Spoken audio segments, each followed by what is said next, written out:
2020 के महामारी में जब देश थम गया था,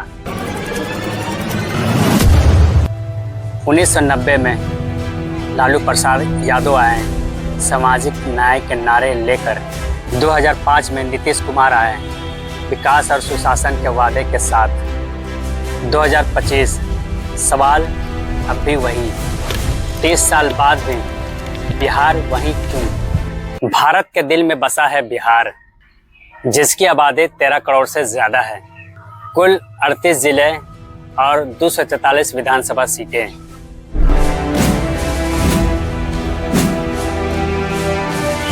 लेकिन इतने लोगों का सपने का बोझ सिस्टम नहीं उठा पा रहे हैं। बिहार भारत का तीसरा सबसे ज़्यादा आबादी वाला राज्य है, लेकिन आमदनी के मामले में देश के सबसे नीचे पायदान में है।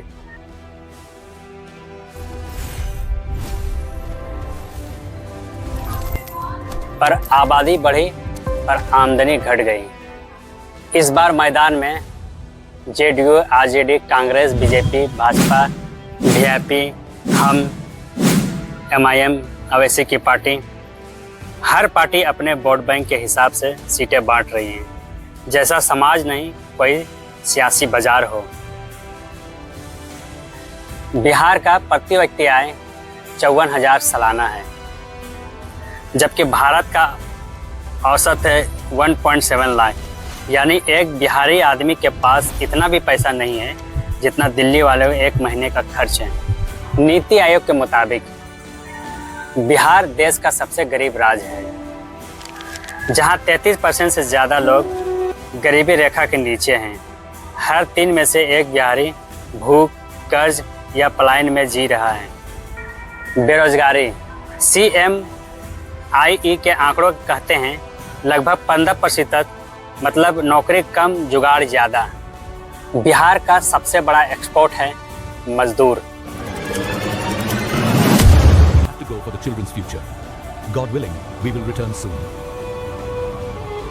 रोज हजारों लोग दिल्ली, मुंबई, पंजाब, गुजरात जाते हैं, जहां उनका पसीना बिकता है पर इज्जत नहीं मिलती है। Where their sweat sells, but respect never does.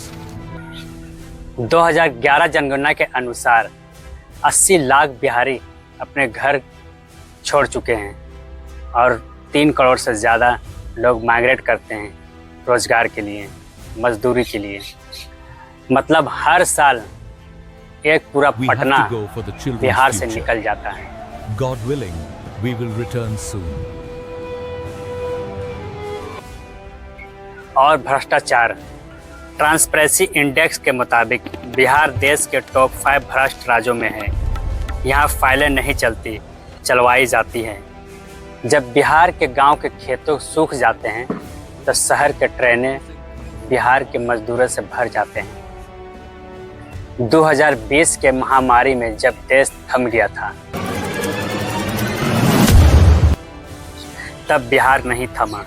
लाखों मजदूर पैदल घर लौटे, क्योंकि उनके पास घर था पर गांव तक पहुंचने का किराया नहीं था। रेल की पटरियों पर लाशें मिली,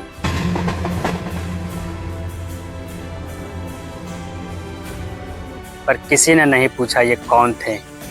फिर भी बिहार के लोग टूटे नहीं। जिस मिट्टी से चले थे उसी में लौटने का आस ही उन्हें जिंदा रखती है। दिल्ली में कहा जाता है ये तो बाहर वाले हैं, लेकिन सच्चाई ये है। लेकिन देश के पुल, मेट्रो और सड़कें उन्हीं के हाथों से बनी होती है। वो सस्ते मजदूर नहीं है, वो बिहार की हिम्मत है जो हर चोट के बाद भी काम पर लौट आते हैं।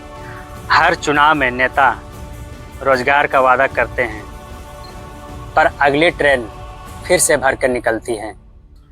कोई वोट मांगता है जात के नाम पर कोई नहीं पूछता वो हाथ कहाँ है जो ईंट जोड़ते हैं। अगर वही मेहनतकश बिहारी एक दिन घर पर ही काम पाए तो शायद किसी ट्रेन में आंसू ना गिरे। बिहार के लोग सिर्फ मेहनती नहीं, वो उम्मीद के सबसे बड़े उदाहरण हैं। मिट्टी में खून मिलाकर भी मुस्कुराना जानते हैं। छठ पर घर लौटना, माँ की रोटी के खुशबू महसूस करना, यही है बिहार की असली पहचान। आप मजदूर नहीं, आप देश के रीढ़ हैं। अगर आपका पसीना रुक गया तो देश के विकास भी ठहर जाएगा। 1990 में लालू प्रसाद यादव आए सामाजिक न्याय के नारे लेकर। 2005 में नीतीश कुमार आए विकास और सुशासन के वादे के साथ। 2025 सवाल अब भी वही, 30 साल बाद भी बिहार वहीं क्यों? बिहार का राजनीतिक का सबसे बड़ा हथियार है जाति। यादव 14%, मुसलमान 17%, कुर्मी 3%, ब्राह्मण 5% और दलित ओबीसी 50 से ज़्यादा। यानी नेता वोट नहीं गिनते, जात गिनते हैं। यहाँ सरकार बनती नहीं, समाज के टुकड़े से जोड़ी जाती है। यहाँ एक 18% वाला मुसलमान झंडा धोता है और दरी बिछाता है, एक 14% वाला यादव सीएम बनाता है और 2% वाला डिप्टी सीएम, और बाकी 66% बस देखते रहते हैं, क्योंकि उनके पास जात नहीं, बस जज्बात हैं। हर साल कोसी, बागमती और गंगा बिहार को डुबोती हैं।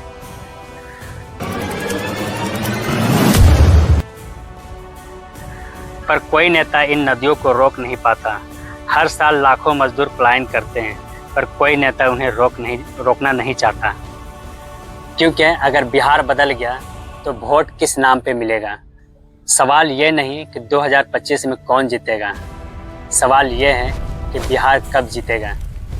जब वोट गरीबी के खिलाफ पड़ेगा, बेरोजगारी के खिलाफ पड़ेगा, तब बिहार जीतेगा। वरना जात बदलेगी, नेता बदलेगा, पर बिहार का हाल नहीं बदलेगा। यह सिर्फ चुनाव नहीं, बिहार का इम्तिहान है। अब फैसला तुम्हारा, जात का या अपने हकदार का, बिहार का। आप देख रहे हैं STN हट 2.0। मैं हूँ आपका दोस्त मोहम्मद शाहनवाज। अगर वीडियो अच्छी लगी तो please like, share and subscribe ज़रूर करें। जय हिंद, जय झारखंड।